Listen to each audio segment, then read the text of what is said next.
ঢাকাই সিনেমার জনপ্রিয় নায়িকা অপু বিশ্বাস এখন অভিনয়ে খুব একটা সক্রিয় না থাকলেও বিভিন্ন অনুষ্ঠান ও সন্তানকে নিয়ে ব্যস্ত সময় পার করছেন তিনি। সম্প্রতি একটি সাক্ষাৎকার দিতে গিয়ে অপু জানালেন পরকীয়া বন্ধ করতে চান তিনি। আপনাকে সুপার পাওয়ার দেওয়া হলে আপনি কি করবেন? জবাবে অপু বিশ্বাস বলেন, পরকীয়া বন্ধ করব, এমন আইন জারি করব যে 10 জনের সামনে পাথর নিক্ষেপ করে মারা হয়।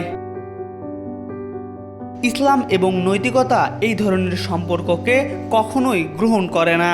ইসলাম পরকীয়া, ব্যভিচার, অবৈধ সম্পর্কে নারী পুরুষের মেলামেশাকে কঠোরভাবে নিষেধ রেখেছেন শাস্তির বিধান। আল্লাহ তাআলা সূরা নূরে বলেছেন, ব্যভিচারকারী নারী ও পুরুষ উভয়কে 100টি করে বেত্রাঘাত করো। আর হাদিসে নবী করিম সাল্লাল্লাহু আলাইহি ওয়াসাল্লাম বলেছেন, ব্যভিচারের 6টি শাস্তি রয়েছে, এর মধ্যে 3টি দুনিয়াতে ও 3টি আখেরাতে প্রকাশ পাবে। যে 3টি শাস্তি দুনিয়াতে হয় তা হচ্ছে তার চেহারার ঔজ্জ্বল্য নষ্ট হয়ে যাবে, তার আয়ু কমে যাবে, তার দারিদ্রতা চিরস্থায়ী হবে। আর যে 3টি শাস্তি আখেরাতে প্রকাশ পাবে তা হচ্ছে সে আল্লাহর অসন্তোষ, কঠিন হিসাব ও জাহান্নামের শাস্তি ভোগ করবে। জীবনের কোন অভ্যাস পরিবর্তন করতে চান?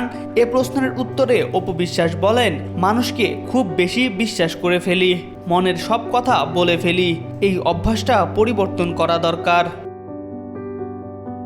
অপু বিশ্বাস তার দীর্ঘ ক্যারিয়ারে অর্থ ও খ্যাতি দুটোই পেয়েছেন। তারপরও তার কাছে জানতে চাওয়া হয়, টাকা নাকি খ্যাতি, কোনটা চান?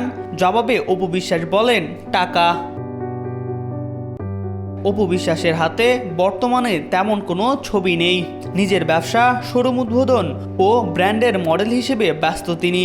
পাশাপাশি নিজের ইউটিউব চ্যানেলটিও সক্রিয় রেখেছেন।